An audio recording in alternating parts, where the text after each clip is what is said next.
Thanks for being here, everyone. We are excited to get started. We, had two main goals this year. One is was to win the ACC. The other one was to win a national championship. And it's taken a lot of work to put ourselves in a position to have a good seed. And the team is excited to get started, and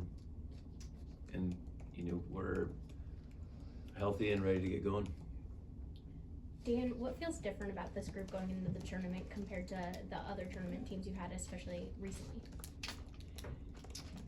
Well, every year is different. If you look at our,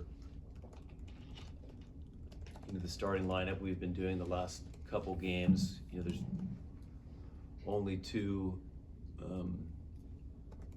returning starters. So I think there's more players that haven't been through it on this team. I think this is the most physical team we've ever had in terms of, and I think we're showing that lately with how we're blocking, and so yeah, I guess those are probably the top two. Probably the most physical, and then the most new players to this experience.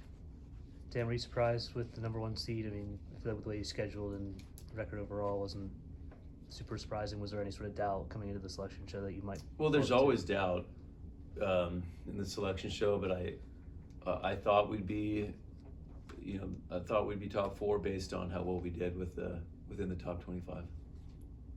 Bre, you were honored as Defensive Player of the Year.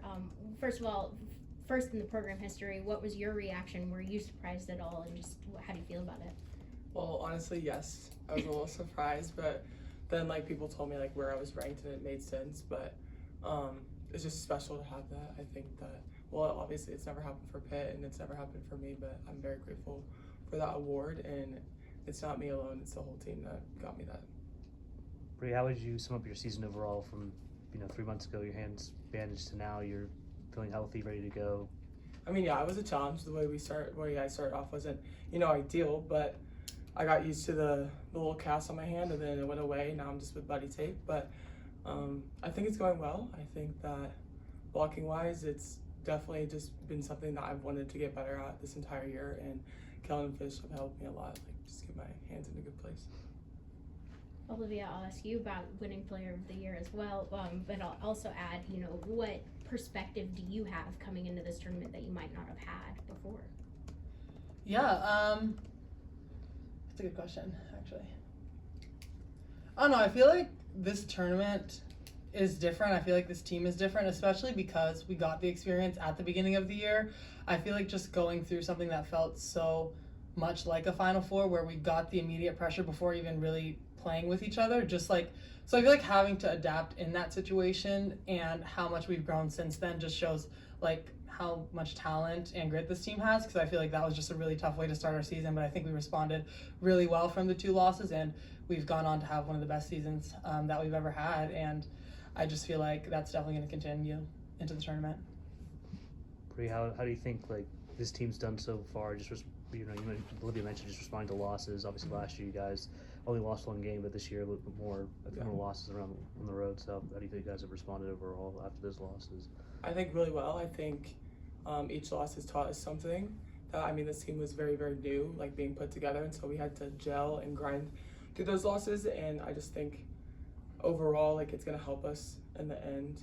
We had a lot to learn, and I don't know, all my teammates, I had to learn each of them through each of those experiences as a leader, and I think that just helped me learn how to lead this team to where we're at now. Dan, you've talked a lot about your team's depth this year, used a bunch of frequent lineups. What have you learned about how to utilize that coming into the tournament? Well, the main thing is that I can go to the bench and we can get a lift, but I think we're settling in a little bit with lately with who our serving subs are probably going to be, and what our blocking subs would probably be, and so that's been, I think the last couple of weeks we've made some realizations that's made our block a little bit better. Dan, what did you think about the quadrant overall that you're in? Just the teams that are in it. Obviously SMU number 2, but of the other teams that you'll be potentially face. You know, my first thought was I thought it was fair. I thought, you know, overall the committee did a good job, and my second thought is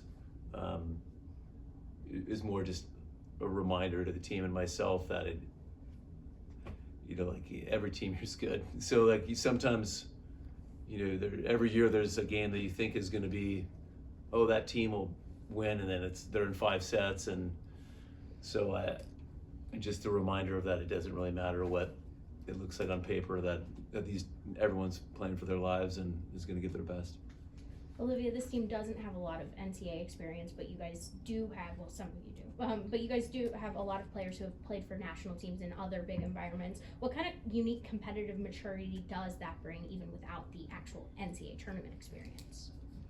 I think it just shows that, one, we know how to compete at a high level, so just those experience bring a high level to our gym every single day.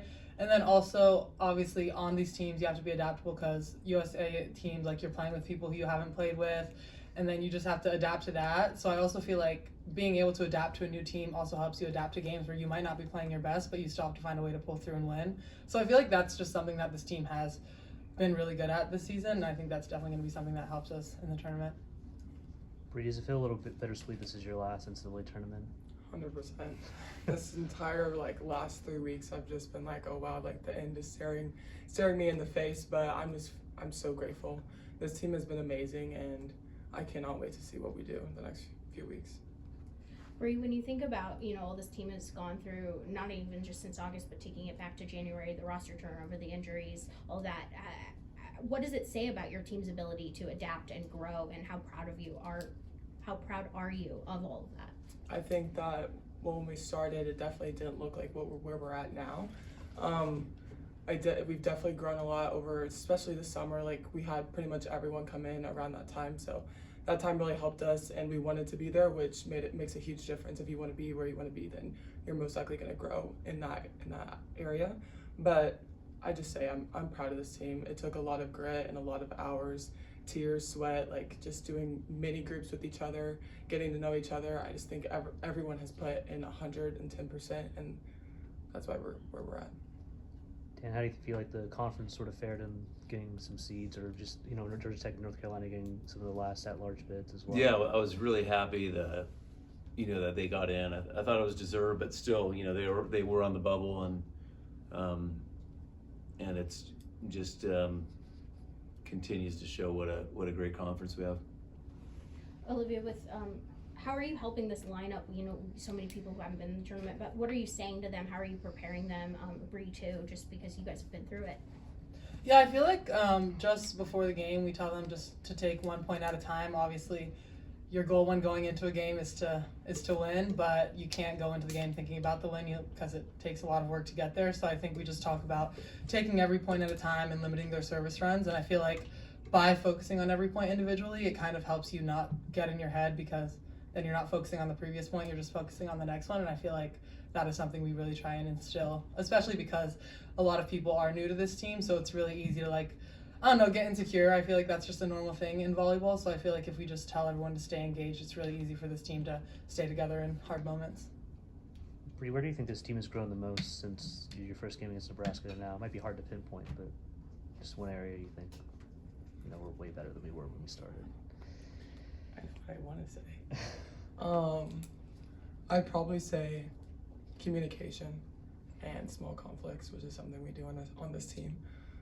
That's something that I genuinely think will make or break a team, because if you can't communicate with your teammates, then you're not able to grow, you're not able to push your teammates, or even say things that, like, we're women, so if we say something in a certain tone, if you don't have that respect and confidence or trust in that person, then you can't get much better. And I think in that aspect, it's gotten a lot better.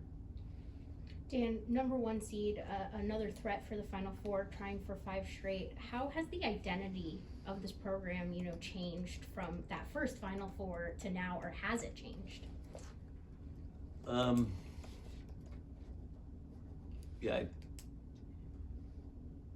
I think people expect it more now. I think the expectations externally are higher, than year one, but internally it hasn't changed a lot. We're just trying to get better every day, and that's something I like a lot about this team. I think there's still some meat on the bone. I feel like we're still getting better, and they touched on it, but it was a new group, and not even just on the court, but like they could tell you better, but I think it's a really tight-knit group right now, and it wasn't like that in August 1st. There's a lot of girls that didn't know each other, and so these two have worked really hard on and off the court to make the team culture great. I want to ask, what do you guys think you guys did well to help, facilitate that kind of tight-knit group? I mean, well, I did touch on like small group stuff. I think Liv did better with like getting us together and actually doing fun stuff together and getting to know each other better. But like I was trying to do more of the aspect like what will be like on the court.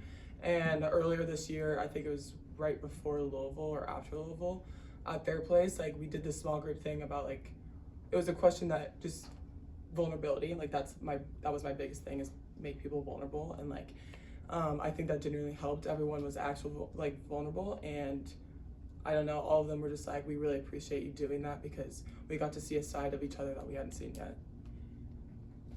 Dan, I mean, obviously you know UMBC pretty well, know Casey pretty well, to like just be able to face sort of a familiar team in the first round, just have that sort of relationship there. Well, yeah, we know that they're going to be well coached, and I think we obviously followed their program, and they didn't start out the way they wanted, and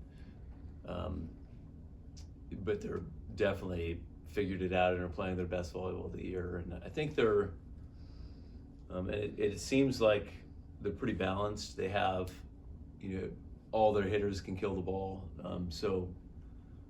yeah, we're expecting them to literally come out swinging. Bre and Olivia, you guys have fallen short the past couple of years, but how do you use that as fuel personally to attack each game and get through the tournament, and how do you express that to some of the girls that weren't here, if you do use that? I try not to think about it because obviously those were past years and we're a different team now, but I do sometimes think back and just know to myself that like we are capable of doing it, and we know how it feels to put in the work to get there. So I feel like just having that experience and telling the team like, yeah, it's gonna be hard, but like we all know that if we all put in the work and equally buy into this process as much as everyone else does, like we're gonna get there. So I feel like it's just a good like reminder of what we can do. That's pretty good. I mean, the only thing I'd say is I kind of love that this team is new, because a lot of them haven't experienced losing in a Final Four a few times. And so, although it's going to be hard, like I feel like they can just go in with a clean slate, being like, this is my first time, and wanting to go after it even harder. So, for sure. Any last questions? Yeah, Dan, what about this team makes you think that you can get past that semifinal round? Well, we got to get to the semifinal.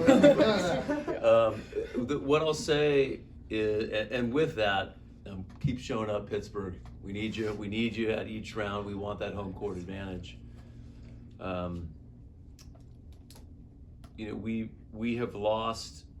How many games did we lose this year? 4. So, we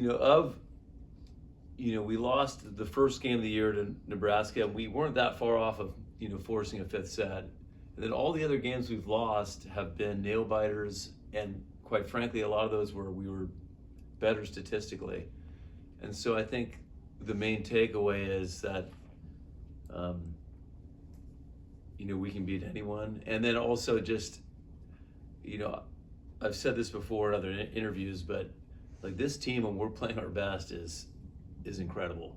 I know that sometimes our lower level hasn't been as high as I wanted it, but like us at our best, there's practices, and Liv can tell you the same thing. Well, there's no question we're the best we've ever been. So our top end is very high.